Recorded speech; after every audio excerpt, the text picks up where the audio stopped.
Remember, it's not the amount that counts. Mr. Schoaf gave me the clear situation. Here it is. It's not the amount that counts, it's the plan that counts. When I met Mr. Schoaf, I'm 25 years old. I said to him, if I had more money, I'd have a better plan. He said, no, Mr. Rohn, if you had a better plan, you'd have more money. 6 years? 6 years? In America, 6 years? Come on, it's not the money, it's not the amount, it's the plan that counts. So set up an ideal plan like this. Now you can rearrange this and modify it to suit yourself. I'm just giving you here as an example.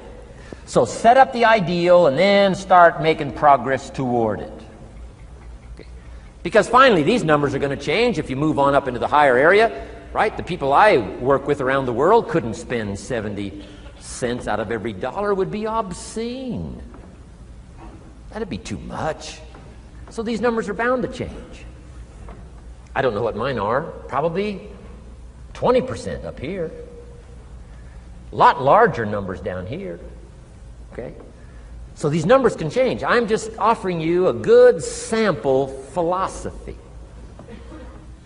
Remember, philosophy is the set of the sail. The economy is not the set of the sail for you. For you, the set of the sail is your own philosophy, your own thinking, your own plan, your own concept. Don't borrow somebody else's plan. Don't borrow somebody else's concept. Don't borrow the concept, spend all you can, cross your fingers and hope for the best. Don't borrow that. Develop your own philosophy, and I'm telling you, it'll lead you to unique places. Now, the rest of a lot of this is on the cassette tapes, but let me just give you 2 or 3 more pieces of the scenario here. Then I want to talk about communications, and then we're going to wrap it up. Okay. Here's 2 or 3 more parts to financial independence. Number 1, keep strict accounts. This is the best of disciplines. Keep strict accounts.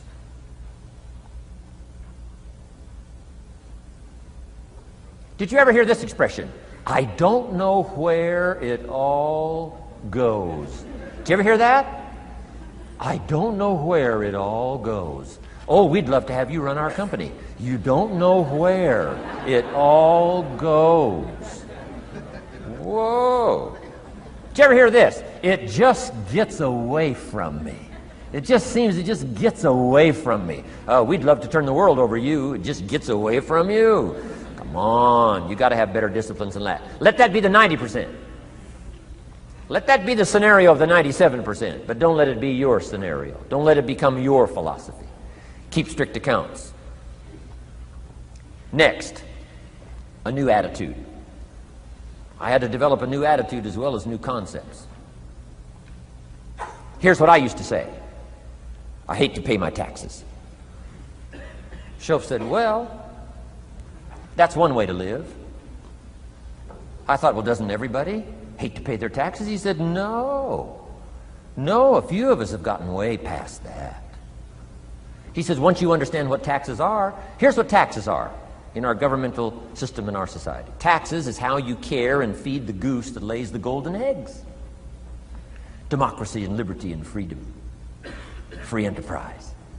Wouldn't you want to feed the goose that lays the golden eggs? Somebody says, well, the goose eats too much. That's probably true. I understand that. Of course that's true. But see, better a fat goose than no goose. And here's the truth be known. We all eat too much. Let not one appetite accuse another. Of course the government needs to go on a diet. So do most of us. But hey, you still have to care and feed the goose that lays the golden eggs. Once you understand that that's what it's for. See, it is so important, the right attitude. Here's what I used to say. I hate to pay my bills.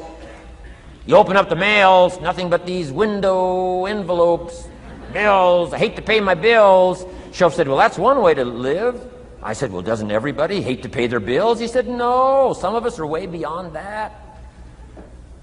I said, is it possible to love to pay your bills? He said, yes. Reduce your liabilities? Increase your assets? Wouldn't you love to do that? So start a whole new attitude here. Next time you pay $100 on an account, put a little note in there and say, with great delight, I send you this $100. I mean, they don't get many letters like that. reduce my liabilities, increase my assets. My picture's changing. My picture's improving. I love to pay my bills. Keep the money in circulation. Pay my taxes. Feed the goose that lays the golden eggs. It's a matter of attitude. And here's the last on attitude. Everybody must pay. Of course, life is called opportunity, but life is called price. But we must all pay. We must all share. One of the classic stories of all time from ancient Bible script says, Jesus one day and his disciples were standing by the church treasury, synagogue treasury, watching people as they came by and put their offering in the treasury. That wouldn't be a bad idea. Jesus and his disciples standing by the treasury while everybody walks by. Jesus says, how much was that? How much was that? Interesting. And the story said some people came by, put in big amounts. Some people came by, put in modest amounts, average amounts. And the story says, then a little lady comes by and puts in 2 pennies in the treasury. Jesus says to his disciples, look at that. Look at that. His disciples said, 2 pennies, 2 pennies. What's 2 pennies? Jesus said, no, you don't understand. She gave more than everybody else. They said, 2 pennies is more than everybody else? He said, yes. Because I'm certain that her 2 pennies represented most of what she had. And if you give most of what you have, then you've given the most. Wow. What a lesson to learn. It's not the amount. It's what it represents of your life that counts. Now let me give you the wisdom of the scenario that did not occur. And this is the greatest of wisdom. And in my own particular peculiar brilliance, I have the ability to record for you what was not recorded in the scenario of the story.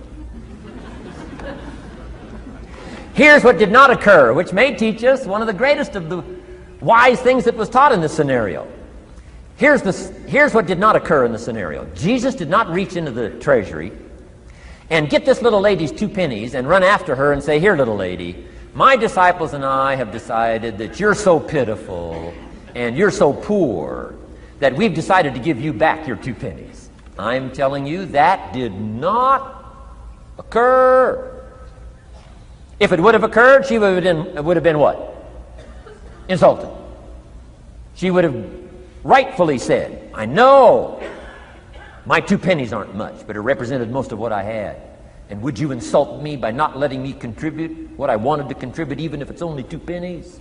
I'm telling you that did not occur. Here's part of the wisdom of the story that was not recorded.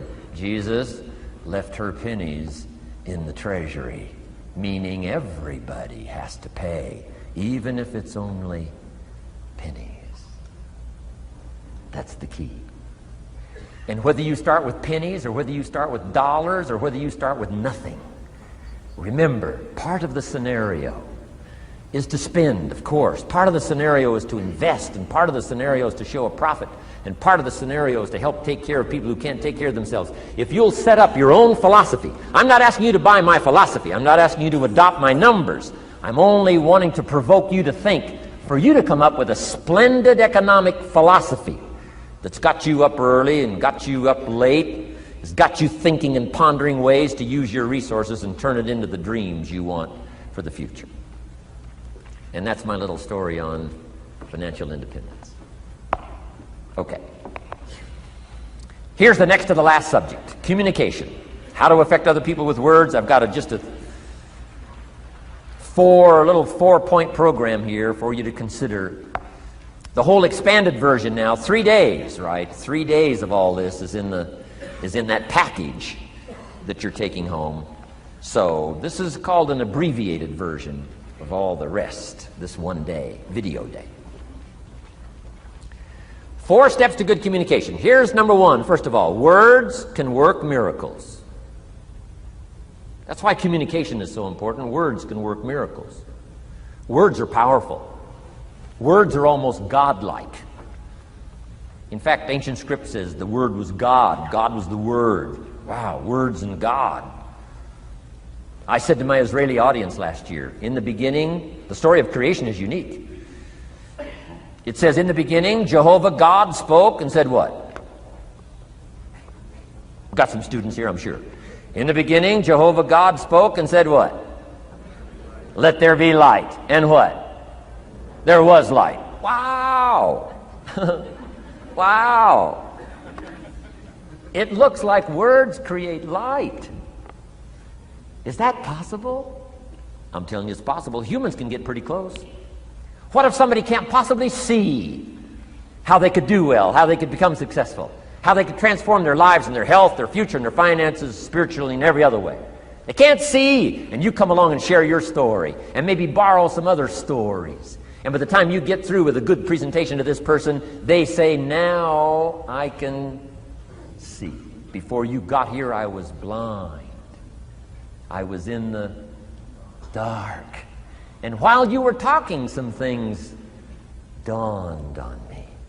Is it possible to create light with human intelligence, with words? And the answer is, of course, of course. Here's part of the spectacular opportunity as a human being. One person talking to another. It's got so much power, so much potential. A mother talking to a daughter, a father talking to a son, salesperson talking to a client. Nothing more magical and powerful, awe-inspiring than words have the ability to dramatically affect people's lives and futures. So become a good communicator. Let me give you some good keys to good communication. Here's number one: have something good to say. Communication starts with preparation. Getting ready to speak this year, getting ready to speak next year. Attend the classes, read the books. Have something good to say.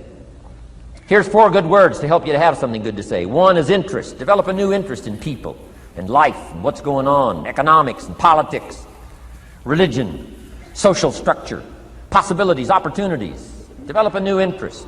Here's the next word: fascination. Goes that step beyond interest. That's why kids learn so much that first 6 years. Fascination. Adults are walking on ants. Kids are saying, don't walk on these ants. I'm studying these ants. I'm looking at these ants. Kids are so fascinated. How come an ant can carry something bigger than he is? Wow. That's how come they learn so much. They're fascinated. And here's another little clue I've learned. Turn frustration into fascination if you can. You'll learn more. I've worked on this. I'm pretty good at it. Out in Los Angeles, I'm on the freeway. My airplane leaves in 45 minutes. The traffic is moving not 1 inch. I am now fascinated. I'm telling you. Now, it doesn't work every time. That's true, but every time it does work, I'm telling you, you'll come away with more.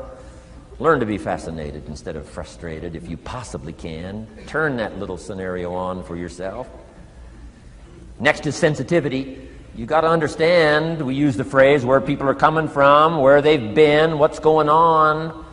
Sensitivity training is so important. People not like you, people that have got challenges and problems and difficulties, you got to do your best to be sensitive to other people, where they find themselves, the pit they might be in currently, what's going on. Be sensitive to that. Here's 2 of the greatest things said about Jesus. 1, it said he was touched. He was touched by where he found some people. He was touched by the misery he found some people in. He was touched. He was touched. And here's the other word. He was moved, it said. He was moved, touched and moved. If you really want to communicate well, you got to be touched and moved. Not just by your own drama of life, but by the drama you know is going on in other people's lives. Sensitivity. How does an adult 40 talk to a child who's 12? You got to be sensitive. Not just to your current situation. One of the best ways to identify with a child who's 12 and you're 40 is remember when you were 12. Go back, remember the scenario and let it hit you again, let it touch you again. I don't have any problems with 12-year-olds. I remember almost every day of being 12. 12's a unique year. 1, you're not 13. I mean, you know. If I heard it once, I heard it 100 times. Of course you can't go, you're not a teenager. Wow, I can't wait for this year to be finished. Remember. That's part of sensitivity. Remember. Apostle. One who became an apostle, leader of the Christians, was once Saul from Tarsus, hater and killer of the Christians. After he was converted, became a leader, became Paul apostle, revered. Why was he so effective in his language, in his ability to touch people with his words and with his presence? If you read part of the scenario of his history, he gave an account of his own life and said, here's why I think I'm so effective. I remember the pit I came from. Sure, they call me apostle, but I used to kill these Christians, and I never forget that. If I want to get in touch with other people's difficulty, I got to remember my own difficulty. Let it hurt again. That's what makes a good performance. A good actor, a good actress. The emotion close to the surface from the remembrance of things past. And then well-chosen words delivered with emotion. Powerful. The last word is knowledge. You just got to go through exercises like this. Take the notes. Work hard. Roll up your sleeves. Go to work. Gather the knowledge in journals. Gather the knowledge in notebooks. Gather the knowledge in a library and cassettes and videos and every other means. Gather knowledge. Don't be lazy in learning. A major part of communication is preparation. Now here's the next part of good communication. Say it well. One is having something good to say. Number two is saying it well. Let me give you a quick list on saying it well. Number one, sincerity. Best place to start if you want to communicate well is let your sincerity show. Next is repetition, the mother of skill. I've been at this 33 years. Someone says, well, you give a pretty good seminar. I should. 33 years? 33 years. Repetition. Next, brevity. Sometimes you don't need many words if you're totally sincere, I'm telling you. Jesus' presentation in gathering up his team called disciples was fairly short. He just walked around the countryside, took a look at somebody and said, you follow me. That's brief. I mean, that's short. Now, why could he get by with such few words? And this takes care of a lot that I've tried to share with you today called personal development. Here's why I think Jesus could get by with such few words. For all that he was, that he didn't have to say. Take that scenario home. For all that I am, that I don't have to say. Just a few words could be dynamic in affecting someone else's life. A child, a business colleague, a sales client. Next, vocabulary. Got to work on your vocabulary. Some of my friends took a survey among prisoners working on some rehabilitation program. They weren't particularly looking for this, but here's what they found. There's definitely a relationship between vocabulary and behavior. And here's what they found out. The more limited the vocabulary, the more tendency to poor behavior. And when you think about it for a while, it makes sense. Words are a way of seeing. And if you don't have a good vocabulary, you can't see very well. Can you imagine the mistakes in judgment when you can't see very well? Next, words are a way of expressing what's going on in your head, what's going on in your heart. What if you can't see well and you can't express well? You can imagine the tragic scenario of 5 years of that, 10 years of that, 20 years of that showing no improvement. Behavior now becomes a major problem. And that person's world gets smaller and smaller and smaller. Why? They can't see and they can't express. And finally, they don't need much bigger place than a 10 by 12 cell. Their world is so small anyway, don't need much bigger place. I'm asking you to stretch your vocabulary. I used to put words up on a 3 by 5 card. I drove a lot back in those days, but at the end of the day, I'd mastered 2 or 3 words. My oldest daughter, Linda, with my grandkids, starts the day with what's called the word for the day. She writes it on a chalkboard, the word for the day. And the kids memorize that word and the meaning of the word. And every once in a while during the day, she'll say, what's the word for the day?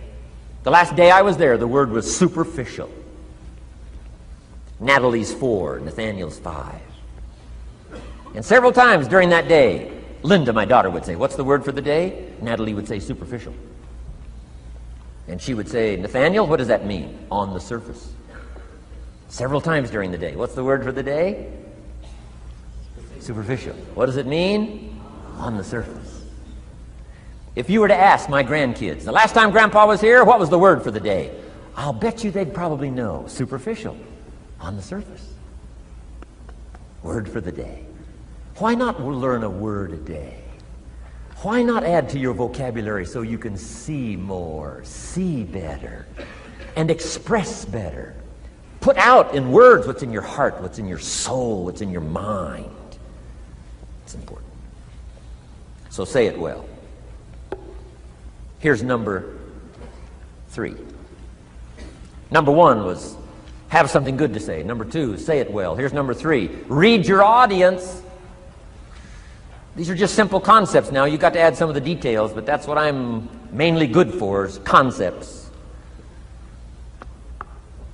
Read your audience. If you're talking to a child, you've got to study the face of the child. You've got to study a little body language. You've got to study what's going on, so you'll know whether to shift gears, come on a little stronger, ease off a little, might be too strong, search for another illustration, soft, strong.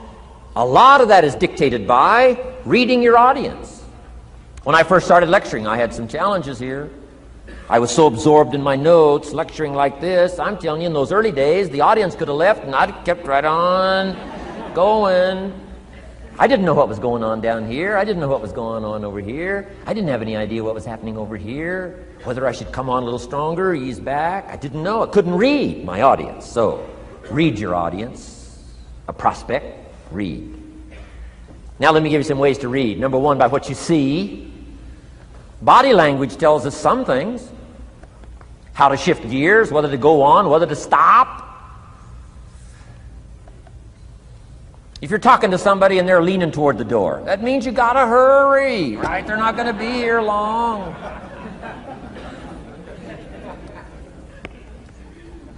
Body language. Guy's got his arms folded, chin tucked down. You got your work cut out for you. You're gonna have to reach deep in your bag. Find some extraordinary stories. This one's not gonna be easy. What tells you that? Reading what you see. Here's the next one. Read what you hear. You've got to read a child's impatience. Kids don't mind telling you whether they're bored or impatient. Kids' attention span is short. Doesn't last long. You've got to get it said. You start talking to a child, 30 seconds they say, "How long is this going to take?" Whoa. Read. Listen. Listen for the response. Now you'll know whether to shift gears, change your language, find a new illustration, soften, stronger. Read your audience. Read what you see, read what you hear. And here's one of the most important. Read what you feel.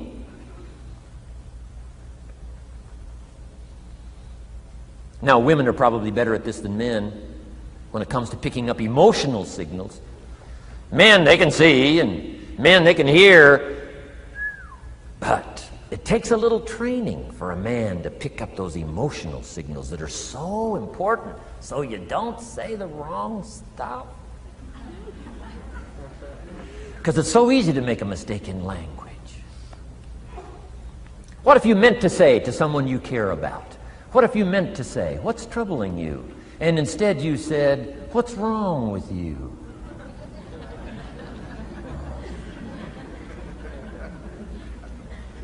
Communication. So read the emotional signals. If we could learn from the women on this emotion. Women have this uncanny antenna picking up this stuff. Woman says, "Doesn't feel right." I mean, what does that mean? It doesn't feel right. It doesn't feel right. Whoa. Women have got it though. Seems to be built in. Especially danger. Women pick it up quicker than men. It's built in, I think. Way back, right? Man was the provider, mama was the protector at home.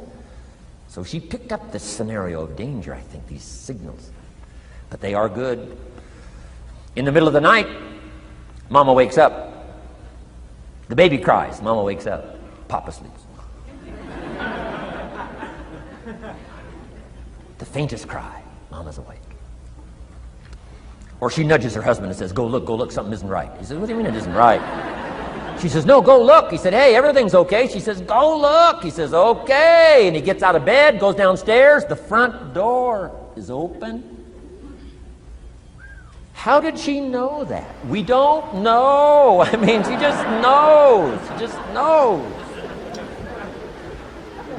But I'm telling you, it's so valuable in communication to be able to pick up the emotional signals as well as what you see and as well as what you hear. It's so important. But women are good. Ancient scenario says this: there are shepherds and there are sheep and there are wolves. What a good life scenario. But it doesn't stop there. This ancient scenario says also, some wolves are so clever, they've learned to dress up like sheep. Now you got to have a woman.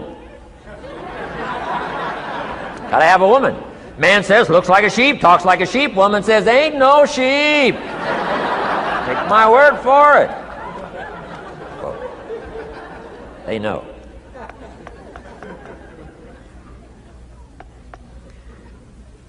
Read. Pick up the signals. Don't ignore the signals. Develop this personal development scenario, communication, financial independence, and all the rest. Now here's the last part. Intensity. Words mixed with emotion. Words mixed with hate. Words mixed with love. Words mixed with faith. Words mixed with courage. That's what's powerful. Words have a certain effect, but words loaded with emotion have an incredible effect. If I had a little straight pin, a guy buys a shirt, it's got all these little pins in it. I take out all these pins. If I took one of those little straight pins and I threw it at you, and let's say it reached you and hit you in the face or hit you in the hand, you'd feel it. This little straight pin, you'd feel it. That means I got you with my words. But what if I took that little straight pin and wired it to the end of an iron bar about that long? See, I could drive that pin through your heart. The pin is the words, the iron bar is the emotions. The emotions. Here's the best I could share with you. Put more of you into what you say. Don't be casual in language. Don't be casual in words. Casualness leads to casualties on the freeway and in communication. Don't be lazy in learning good communication. And put more of you. Now here's the last thought. The emotions must be measured. It can't be too much for the occasion if it's not called for. In leadership we teach, don't shoot a cannon at a rabbit. It's effective, but you've got no more rabbit.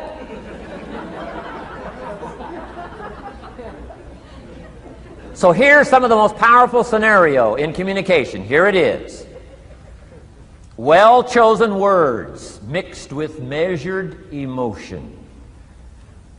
The basis of affecting people with good communication. Well-chosen words mixed with measured emotion.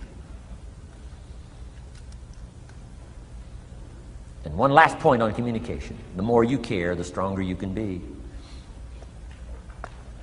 The more you care as a mother, the stronger you can be with your children. The more you care as a father, the stronger you can be. The more you care as a leader, the stronger you can be. In helping to solve problems, getting on somebody's case, the more you care. But you gotta care. I don't mind a minister consigning my soul to hell fire for my sinful ways. I don't mind that. If he believes it, I don't mind him consigning my soul to hell fire for my sinful ways, as long as he does it with tears and not with joy. If you're going to preach a message on hellfire and consign people to hell's fire, you got to cry and sob your way through a sermon on hellfire. We would all dismiss as a performance a dry-eyed sermon on hellfire. You can't legitimately preach hellfire unless your heart breaks. Otherwise, it's a performance. Otherwise, we could all dismiss it. Why? The heart's not there. There are some conversations that don't make sense unless they're accompanied by tears. It doesn't mean anything unless it's accompanied by a broken heart. Learn measured emotions. Remember, draw from well-chosen words, expanded vocabulary. Be interested and fascinated. Pull all this together. I'm telling you, your ability to touch other people will grow day by day, week by week, month by month, year by year. Here's my last subject. It comes in two parts. First is the negative part. And I got just a couple of tips for you on negative. There wouldn't be positive without negative. It's part of the